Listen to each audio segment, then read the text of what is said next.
वैवाहिक रेप अपराध है या नहीं, इसको लेकर दिल्ली हाईकोर्ट में अहम सुनवाई हुई। हाईकोर्ट के 2 जज वैवाहिक रेप मामले पर एक मत नहीं थे। इसकी वजह से अब इस मामले को 3 जजों की बेंच को सौंप दिया गया है। इसके साथ ही वैवाहिक रेप का मामला अब सुप्रीम कोर्ट में भी जाएगा।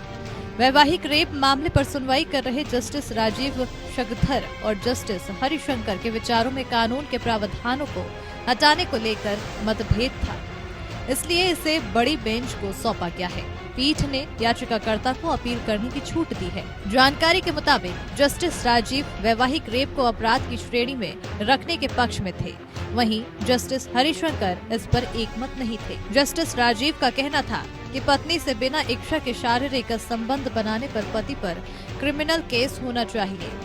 वहीं हरिशंकर ने इस विचार से सहमति जाहिर नहीं की। जस्टिस राजीव शंकधर ने अपने फैसले में माना कि वैवाहिक बलात्कार के अपराध से पति को छूट असंवैधानिक है, इसलिए उन्होंने धारा 375 के अपवाद 2, 376 बी आईपीसी को अनुच्छेद 14 के उल्लंघन में माना और रद्द कर दिया गया। हालांकि जस्टिस सी हरिशंकर ने कहा कि वो जस्टिस शंकधर से सहमत नहीं है। उन्होंने माना कि धारा 375 का अपवाद 2 संविधान का उल्लंघन नहीं करता है। ये विवेकपूर्ण अंतर और उचित वर्गीकरण पर आधारित है। जस्टिस राजीव शंकधर और जस्टिस सी हरिशंकर की पीठ ने आदेश को 21 फरवरी को सुरक्षित रख लिया था।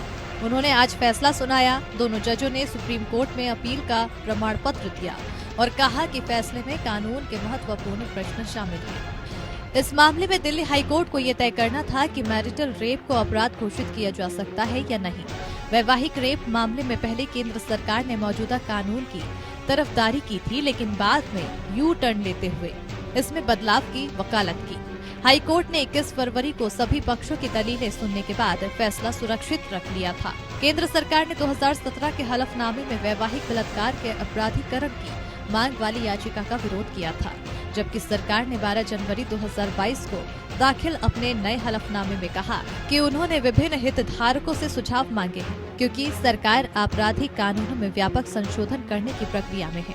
दरअसल दिल्ली हाईकोर्ट में 2015 में गैर लाभकारी RIT फाउंडेशन, अखिल भारतीय लोकतांत्रिक महिला संघ और 2 व्यक्तियों द्वारा दायर जनहित याचिकाओं पर सुनवाई कर रहा था, जिन्होंने भारतीय बलात्कार कानून में अपवाद को इस आधार पर समाप्त करने की मांग की थी कि ये विवाहित महिलाओं के साथ भेदभाव करता है, उनके पतियों द्वारा यौन उत्पीड़न किया गया। Bureau report APN।